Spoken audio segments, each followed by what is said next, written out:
We're going to cross live to our correspondent Nick Spicer, who joins us now from Berlin. Nick, Merkel standing aside. I mean, tell us about the race to replace her as head of the party. She stood aside as chairman a while ago, didn't she?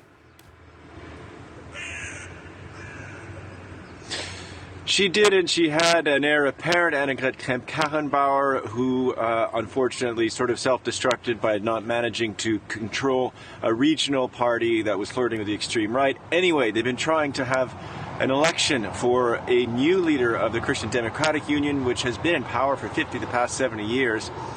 But it's been canceled twice because of the coronavirus pandemic. So this meeting is online. There are three candidates actually officially in the running.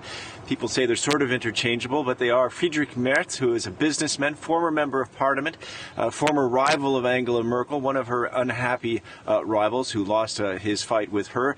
Secondly, there is Norbert Röttgen, who is a foreign policy expert, former environment minister, and who is very popular with young people, very good on social media. And finally, there is the governor of one of the largest regions in Germany, that is Armin Laschet, who is said unofficially to be Merkel's favorite.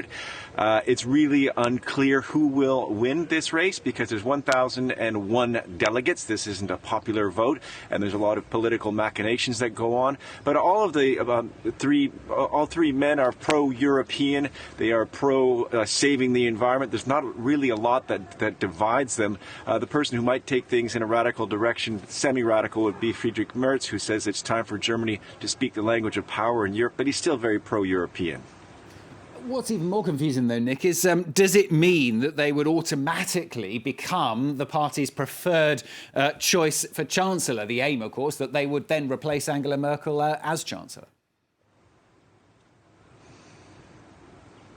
Yeah, you're right. Traditionally, the person who heads the party ends up becoming the chancellor candidate. However, because of the coronavirus pandemic, to a certain extent, greatness has been thrust upon a couple of other men who are not actually in the race, and one of them is the health minister, Jens Spahn, who is openly gay. He is said to be backing Armin Laschet, the regional governor. That's to use his actual words.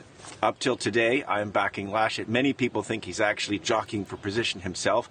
And then once people realize that not one of these three candidates for leading the party is actually very popular with Germans, he can step into that role and become the official candidate for chancellor under the federal system. And the other one is the Premier of Bavaria, Markus Söder, who, again, partly because of the coronavirus pandemic and because of his strong speaking out for harsh measures, which turned out to be needed, made him very popular in Bavaria and in Germany, could be seen by many within the Christian Social Union party alliance as a good for a future chancellor. So those two men who are not actually officially in the race could end up becoming the next chancellor of Germany if it's decided by the party faithful that they would be better candidates than the men they're voting on this weekend. Nick, thanks very much. Nick Spicer there in Berlin. You can tell them if that was supposed to be 15:15, by the way. They're about a minute and a half early. The clock's there in Germany, not quite right.